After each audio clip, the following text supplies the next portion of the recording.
ഫേസ്ബുക്കിൽ ആത്മഹത്യാക്കുറിപ്പ് പോസ്റ്റ് ചെയ്ത മറാത്തി സിനിമ നിർമ്മാതാവ് ആത്മഹത്യ ചെയ്തു. പ്രശസ്ത മറാത്തി നിർമ്മാതാവ് അതുൽ ബി തബ്കീറാണ് പൂനെയിൽ ഹോട്ടൽ മുറിയിൽ ജീവനൊടുക്കിയത്.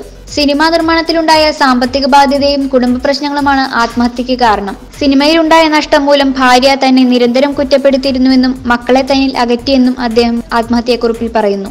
മറാത്തി സിനിമ ഡോൾ ഡാഷയുടെ നിർമ്മാണത്തിലൂടെ വൻ സാമ്പത്തിക ബാധ്യത വന്നിരുന്നു അതുലിന്. ഈ വിഷമഘട്ടത്തിൽ അച്ഛനും സഹോദരിയും കൂടെ നിന്നെങ്കിലും ഭാര്യ പ്രിയങ്ക തന്നെ കുറ്റപ്പെടുത്തിയെന്നും 6 മാസം മുൻപ് വീട്ടിൽ നിന്ന് പുറത്താക്കിയെന്നും അതുൽ പറയുന്നു. അതുലിനെതിരെ ഫോണിലൂടെ തന്നെ ഭീഷണിപ്പെടുത്തി എന്ന് കാട്ടി ഭാര്യ പോലീസിൽ പരാതി നൽകിയിരുന്നു. ഒരു കേസ് വരുമ്പോൾ പുരുഷന്റെ ഭാഗം കേൾക്കാൻ പോലീസിന് മനസ്സുണ്ടാകണമെന്ന് നിർദ്ദേശിക്കണമെന്ന അഭ്യർത്ഥനയും മഹാരാഷ്ട്ര മുഖ്യമന്ത്രിയോട് അതുൽ കുറിപ്പിൽ പറയുന്നുണ്ട്. ഭാര്യയുടെ സഹോദരന്മാർ എന്ന് പറഞ്ഞ ചിലർ തന്നെ ഉപദ്രവിച്ചുവെന്നും അതിന്റെ തെളിവുകൾ പെൻഡ്രൈവിൽ ചേർക്കുന്നുണ്ടെന്നും കുറിപ്പിൽ പറയുന്നു. തന്റെ മക്കളെ ഭാര്യ പ്രിയങ്ക നന്നായി വളർത്തില്ല, അതിനാൽ അവരെ തന്റെ അച്ഛന്റെ കൈകളിൽ ഏൽപ്പിക്കണമെന്നും അതുൽ കുറിപ്പിൽ പറയുന്നു.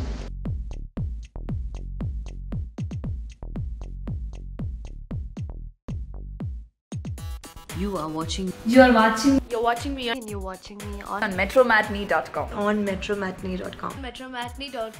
metromatney.com. Subscribe for more videos. Subscribe for more videos. Subscribe here for more videos. Subscribe now. Thank you.